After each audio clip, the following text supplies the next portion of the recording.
संभावना नहीं है। आपने व्यवस्थापन की पढ़ाई कहाँ से हासिल की और उसके लिए आपने कौन सी किताबें पढ़ी?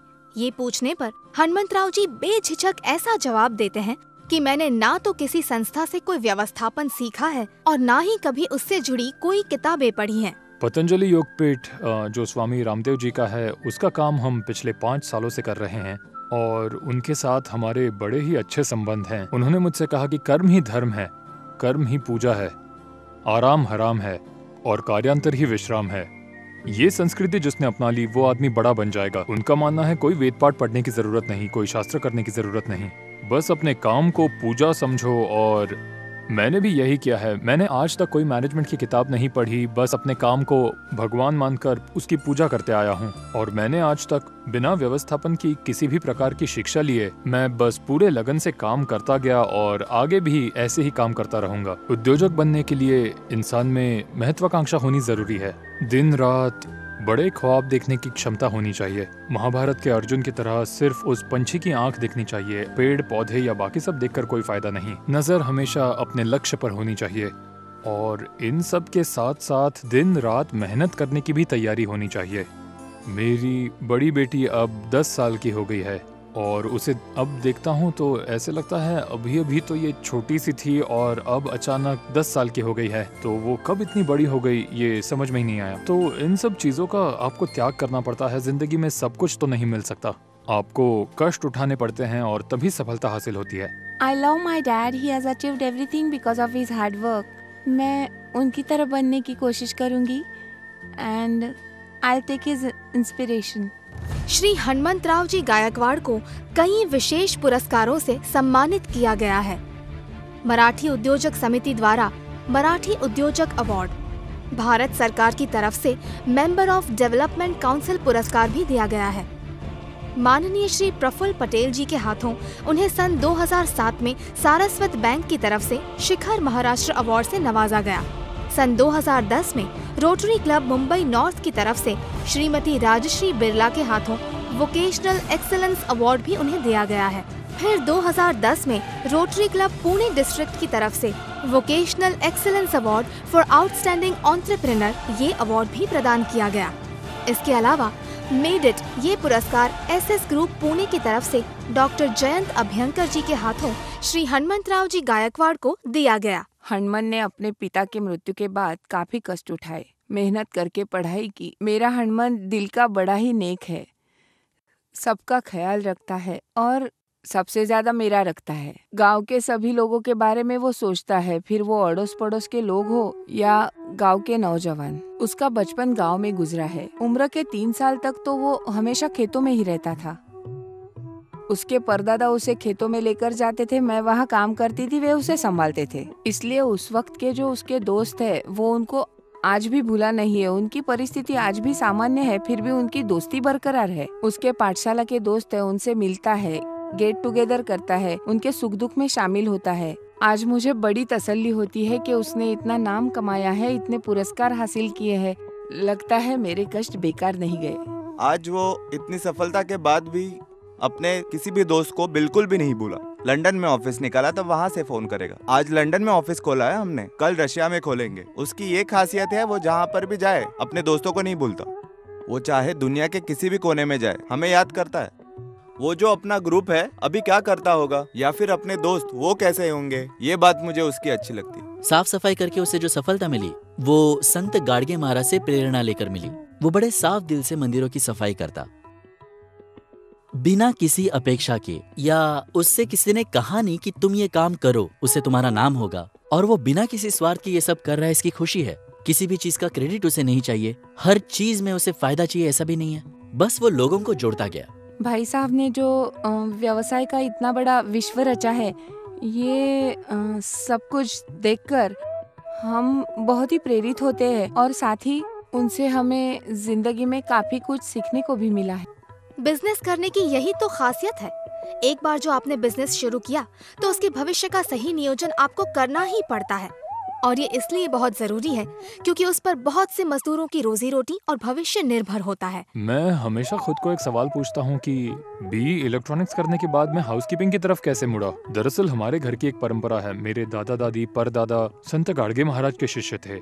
उनके जमाने में घर में चाय तक नहीं पी जाती थी, सुपारी खाना तो बहुत दूर की बात है। तो मुझे लगता है ये मेरे पूर्वजों की दुआएं हैं।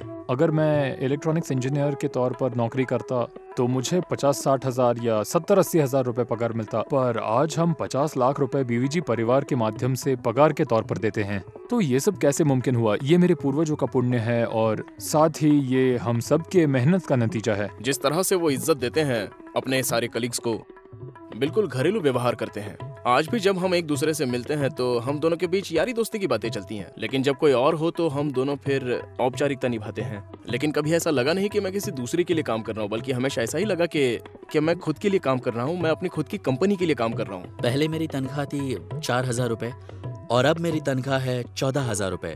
सातारा जिले में ऐसा होना नामुमकिन था। घर बैठे इतनी कमाई नहीं होती। गायकवाड़ सर हमेशा मुझसे कहते आए हैं, तुम्हारे गांव के जो भी नौजवान हैं जो 10वीं या 12वीं तक पढ़े हैं उन्हें वहां ले जाओ, क्योंकि जितने ज्यादा नौजवान यहाँ से बाहर जाएंगे उतना अच्छा है, क्योंकि उन्हें रोजगार हासिल होगा। जब हमारे पास घर नहीं थे तब साहब ने हमारी मदद की और आर्थिक सहायता देके हमें अपने घर दिलाए। हमारे साहब के पास आज बहुत पैसा है, बहुत सारा काम है, ढेर सारी सफलता है, परंतु इन सब से बढ़कर उनमें एक खासियत है और वो है इंसानियत। अपने लक्ष्य की तरह उसने हर काम में, फिर वो चाहे किसी भी प्रकार का काम हो, खूब मेहनत और लगन से उसे पूरा किया है। ये मैंने देखा है। आज जो उनका नाम आसमान की बुलंदी को छू रहा है वो उन्हीं के सच्चे लगन की देन है। वैसे देखा जाए तो कोई भी डाइवर्सिफिकेशन करना आसान बात नहीं होती, क्योंकि उसके लिए पर्याप्त व्यवस्थाओं की आवश्यकता होती है। उसके लिए प्रशिक्षित व्यक्तियों का मिलना बहुत जरूरी है, पर हमेशा ऐसे स्किल्ड और कुशल लोग जुटाना मुमकिन नहीं होता, और इसीलिए इससे जुड़ा नियोजन करना बहुत ही महत्वपूर्ण होता है। BVG का नया जो डाइवर्सिफिकेशन हम कर रहे हैं उसमें हमारे मैन पावर की ग्रोथ जिस तेज़ी से हो रही है, उस तेज़ी को ध्यान में रखते हुए हमने इन हाउस ट्रेनिंग सेंटर खोले हैं। आज के तारीख में हमारे 30-32 हज़ार कर्मचारी हैं और आने वाले दिनों में यानी अगले 3-4 सालों में 1 लाख कर्मचारी होने की संभावना है, और इसके लिए हमें जल्द से जल्द ट्रेंड लोगों की ज़रूरत पड़ेगी। और इसीलिए हमने खुद का इन हाउस ट्रेनिंग इंस्टीट्यूट खोला है, जिसमें हमें केंद्र सरकार की भी मदद मिली है उनके राजीव गांधी स्वरोजगार योजना के माध्यम से। हमारे facility management, health care sector और हॉस्पिटैलिटी सेक्टर के 3 प्रोजेक्ट्स को मंजूरी मिली है। दरअसल ये प्रोजेक्ट पिछले साल ही शुरू हुआ है और इसमें हम लगभग 24,000 लोगों को ट्रेन करने वाले हैं। उसके साथ ही यशवंतराव चौहान मुक्त विद्यापीठ के कुलगुरु के साथ हमारी चर्चा हुई है और ऐसा तय हुआ है कि 10वीं के बाद विद्यार्थियों को 1 साल का कोर्स दिया जाएगा, जो कि पूरी तरह जॉब ओरिएंटेड कोर्स होगा, और उन्हें स्किल देना, क्योंकि आज भारत में स्किल या स्किल्ड लोगों की बहुत कमी है। तो ऐसी स्किल ट्रेनिंग देने के लिए हम 63 अलग अलग कोर्सेज तैयार कर रहे हैं। ऐसे ही फिर 12वीं के बाद हमने 1 साल का डिप्लोमा, 2 साल का एडवांस डिप्लोमा और 3 साल की डिग्री जो फैसिलिटी मैनेजमेंट और सर्विसेज सेगमेंट में होगी, ऐसे कोर्सेज हमने बनाए हैं। और फिर MBA इन फैसिलिटी मैनेजमेंट, जिसमें ऑपरेशंस के लोग और साथ ही मार्केटिंग के लोग तैयार कर पाएँ। ये सब ध्यान में रखते हुए हमने इस बार कुछ अलग करने की कोशिश की है, और उसके साथ ही BVG के इंटरनल जो कुछ लोग हैं उन्हें भी हम ट्रेनिंग देंगे, जो 5वीं-7वीं कक्षा उत्तीर्ण नहीं हो पाए हैं और जिन्हें ज़िंदगी में ग्रेजुएशन का मौका नहीं मिला, वो भी आगे चलकर ग्रेजुएट बन पाएंगे। ऐसा मोटिवेशन हम उन्हें इस माध्यम से देने की कोशिश कर रहे हैं।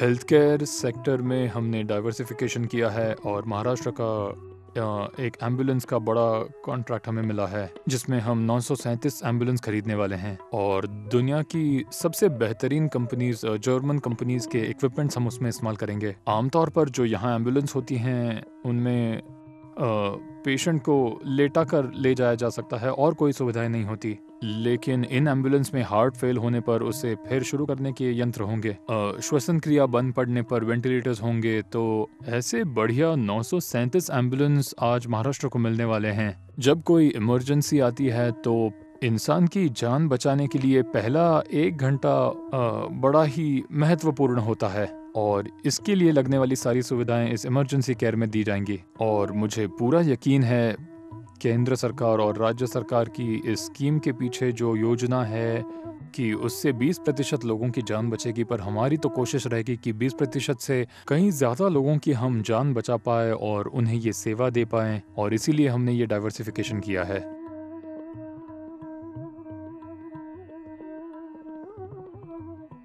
नमस्ते। हमारे इस कार्यक्रम में मैं शर्वरी पाटनकर आपका एक बार फिर हार्दिक स्वागत करती हूँ। पिछले 2 भागों में हमने श्री हनुमंतराव जी गायकवाड़ ने हासिल की हुई सफलता के बारे में देखा। पूरे भारत में ऐसे अनेक व्यक्ति हैं जिन्होंने किसी अलग क्षेत्र में शून्य से शुरुआत करके कड़ा संघर्ष किया और उसमें सफलता हासिल की। ऐसे ही मान्यवरों पर एक नामांकित लेखिका ने कनेक्ट द डॉट्स इस नाम की एक किताब लिखी है।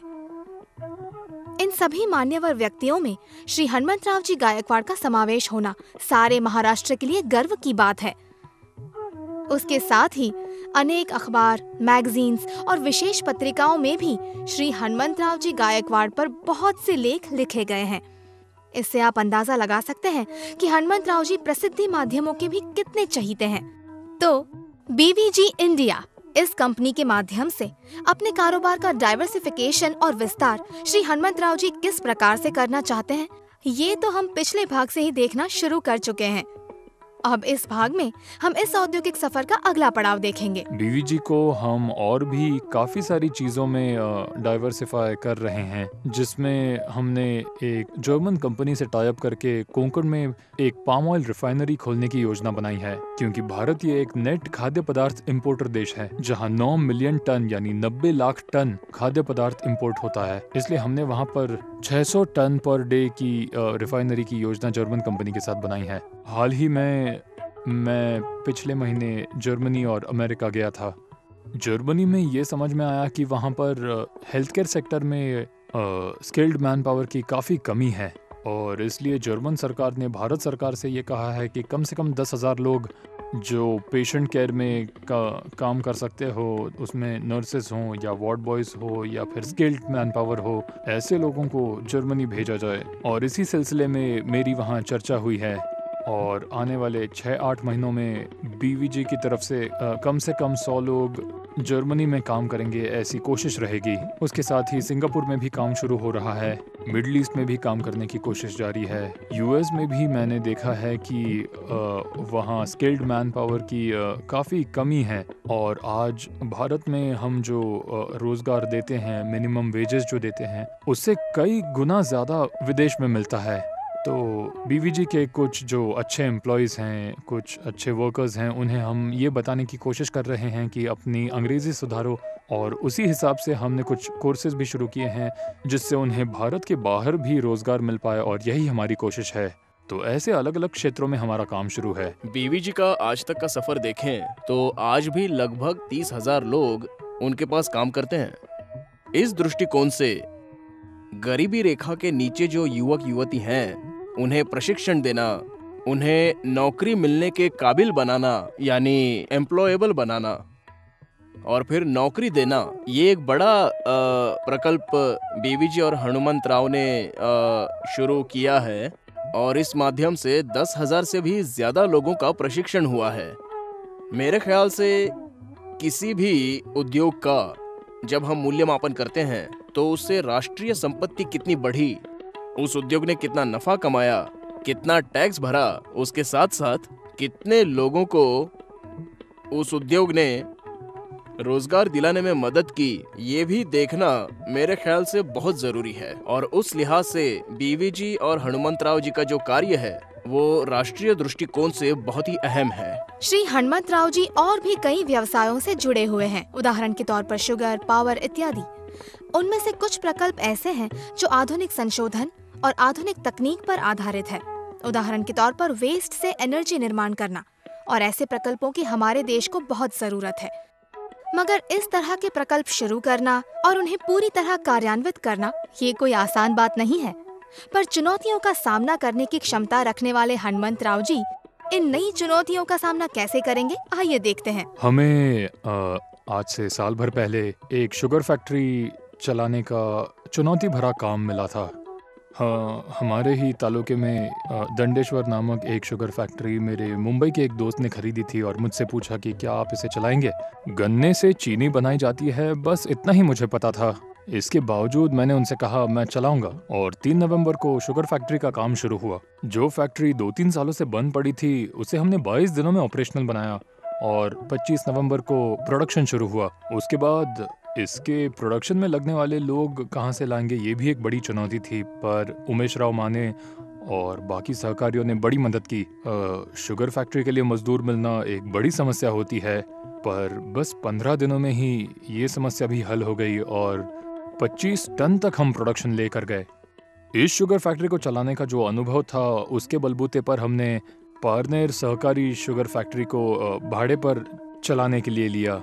उसमें भी काफ़ी चुनौतियां हैं, गन्ना खरीदना और उसकी बाकी सब समस्याएं, पर ये एक अलग डाइवर्सिफिकेशन है और मैंने सोचा कि इसके साथ ही हम बाकियों की तरह सिर्फ चीनी बनाने के बजाय हम कुछ अलग बना सकते हैं, अलग तरह की चीनी। तो यही सोचकर कुलकर्णी नामक मेरे दोस्त हैं जिन्होंने एक पेटेंट लिया हुआ है, उसी के ज़रिए हम प्लांटेशन वाइट शुगर से अलग चीनी बनाने की कोशिश करेंगे। आमतौर पर चीनी में सल्फर और चूना रहता है। आज इतने सालों बाद शुगर की प्लांट कैपेसिटी बढ़ती गई है। 100 ton, 200 ton, 2500 ton, 5000 ton, 10,000 ton के भी आज प्लांट्स हैं, पर चीनी बनाने की प्रोसेस में कोई भी बदलाव नहीं आया है।